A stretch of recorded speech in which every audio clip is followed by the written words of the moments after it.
La historia de Saúl, el rey que perdió el favor de Dios. En los días antiguos, cuando las tribus de Israel vagaban sin un rey y cada uno hacía lo que bien le parecía, el clamor del pueblo se elevó con insistencia. Querían ser como las demás naciones. Querían un rey que los guiara, que marchara delante de ellos en la batalla, que tomara decisiones, que impusiera orden. Reclamaron a Samuel el profeta que les diera un monarca. Aquel pedido fue un golpe al corazón del cielo, porque en su deseo de ser como los demás, el pueblo rechazaba al único rey que realmente los había salvado una y otra vez. Pero Dios, con dolor en su voz, le dijo a Samuel que los complaciera. «No te han rechazado a ti, sino a mí», le dijo.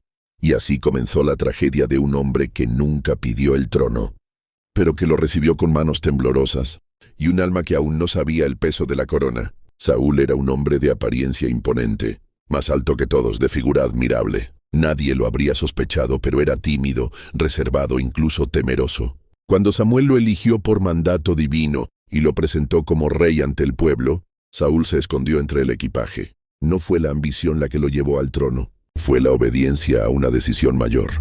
Durante un breve tiempo, su reinado estuvo marcado por el favor de Dios. Venció enemigos, organizó al pueblo, unificó tribus, pero en lo profundo de su alma, el miedo seguía presente. Un miedo que se disfrazaba de orgullo, un temor que, al no ser entregado a Dios, comenzó a transformarse en sombra. La primera grieta en su alma se manifestó en una decisión desesperada. Enfrentado a la presión del enemigo y viendo al pueblo desmoralizado, Saúl decidió ofrecer un sacrificio que solo le correspondía al profeta. No podía esperar, no podía quedarse quieto. El silencio de Dios lo desestabilizaba. Su ansiedad se transformó en acción impaciente. Cuando Samuel llegó y vio lo que Saúl había hecho, su voz fue severa. «Necio has sido. Tu reino habría durado para siempre, pero ahora se romperá». No fue solo una acción, fue una señal. Saúl empezaba a confiar más en su juicio que en la voz de Dios. La obediencia que al principio lo caracterizaba comenzaba a resquebrajarse. Dios le dio otra oportunidad, una misión clara: destruir por completo a Amalek, un pueblo que había atacado a Israel en su momento más débil. No debían guardar nada, ni animales, ni riquezas, ni al rey. Pero Saúl desobedeció. Guardó lo mejor del botín, perdió el sentido de la obediencia absoluta. Cuando Samuel lo confrontó, Saúl se justificó. Dijo que lo hacía para ofrecer sacrificios, que fue el pueblo quien lo persuadió. No asumió responsabilidad, no se quebrantó, no se arrepintió con sinceridad. Y entonces, Samuel pronunció una de las frases más profundas y desgarradoras de toda la Escritura.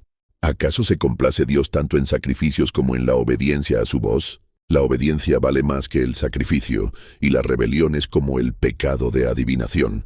Hoy Dios ha rasgado tu reino. Lo entregará a otro, a uno mejor que tú. Desde aquel día algo en Saúl se quebró. El Espíritu de Dios se apartó de él, y un espíritu atormentador comenzó a visitarlo. Saúl ya no era el mismo. El rey se volvió inseguro, celoso, paranoico. El vacío que dejó la presencia divina fue llenado por el veneno del ego y la ansiedad. Entonces apareció David, joven pastor, valiente, fiel, amado por el pueblo, y Saúl lo vio como una amenaza. No porque David fuera ambicioso, sino porque su propia alma ya no podía tolerar la luz. El resto de su vida se convirtió en una persecución constante. Intentó matar a David más de una vez. Se rodeó de consejeros dudosos. Su corazón se endureció. No supo rendirse. No supo pedir perdón. No supo aceptar que había perdido el favor divino. El orgullo fue más fuerte que su quebranto. En su última noche, solo, desesperado, sin sueños, sin visiones, sin voz de Dios, buscó a una divina. Aquello que antes despreciaba, ahora lo abrazaba. Ya no buscaba a Dios, solo buscaba control. Y lo que encontró fue juicio. Al día siguiente, en la batalla, fue herido.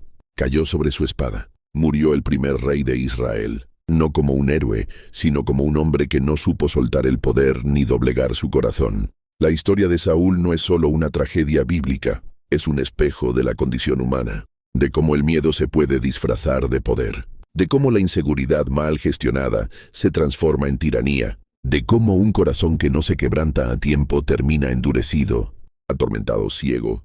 Saúl no fue malvado, fue débil, no entregó su alma, no aprendió a confiar. Nunca entendió que la verdadera fuerza de un rey no está en su espada ni en su trono, sino en su sumisión a la voluntad de Dios. Hoy, Muchos caminan como Saúl. Comienzan con humildad, pero el éxito los transforma.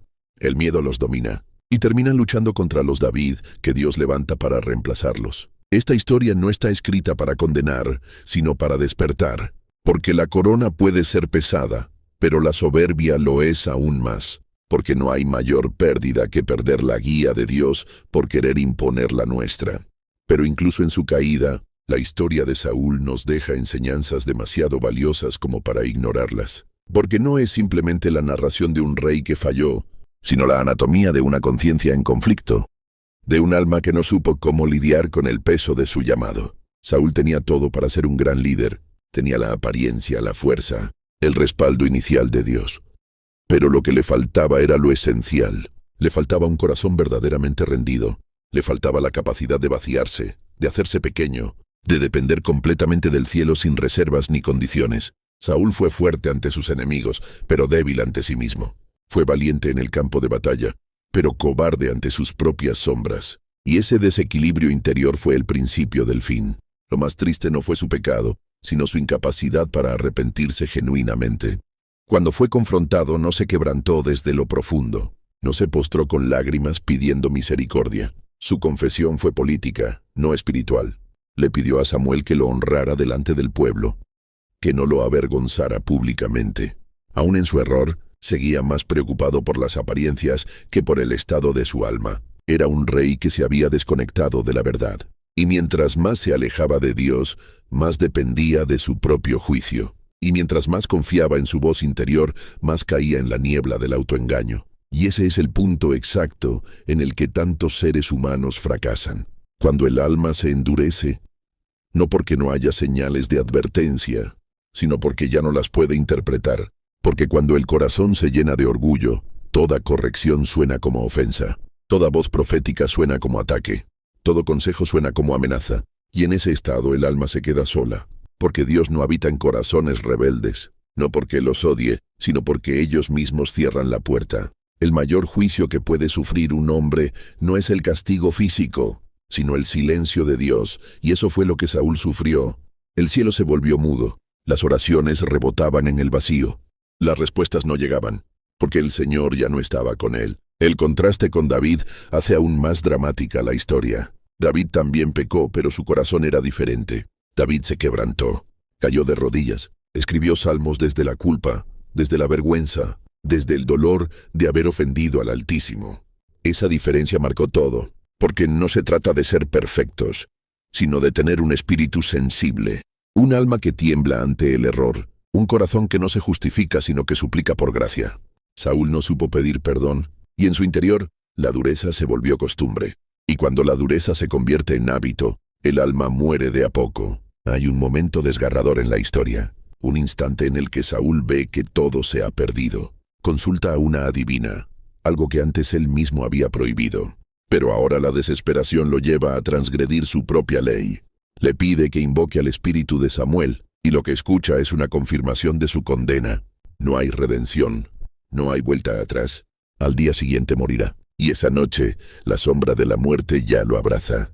Pero ni siquiera allí se arrepiente, ni siquiera en la antesala de la muerte busca reconciliación. El alma de Saúl estaba ya demasiado lejos. El eco de su conciencia ya se había extinguido.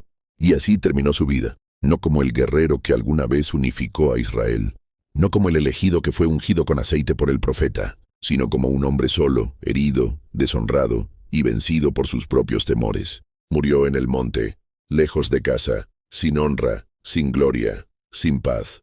Y el pueblo lloró por su caída, pero no entendió que la verdadera tragedia no fue su muerte, sino su desconexión de la voluntad divina. Hoy, tantos caminan el mismo sendero. Empiezan con ilusión, con promesas, con llamados sinceros, pero se desvían, se pierden en la obsesión por el control, en el orgullo de sus propios logros, en la ansiedad de querer resultados inmediatos, y poco a poco se endurecen.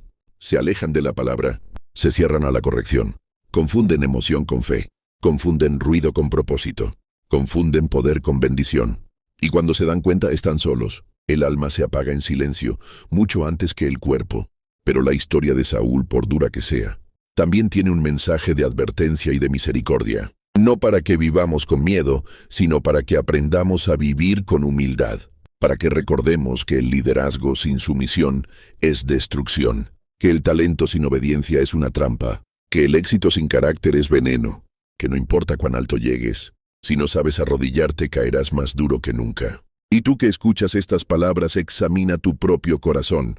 Pregúntate si hay algo de Saúl en ti, si estás justificando errores, si estás ignorando advertencias, si estás alejándote poco a poco de la voz de Dios. Porque la caída no empieza con una gran desobediencia, empieza con una pequeña indiferencia, con una oración menos, con una excusa más, con un consejo rechazado, con un orgullo disfrazado de firmeza. Y cuando el alma se da cuenta, ya está atrapada.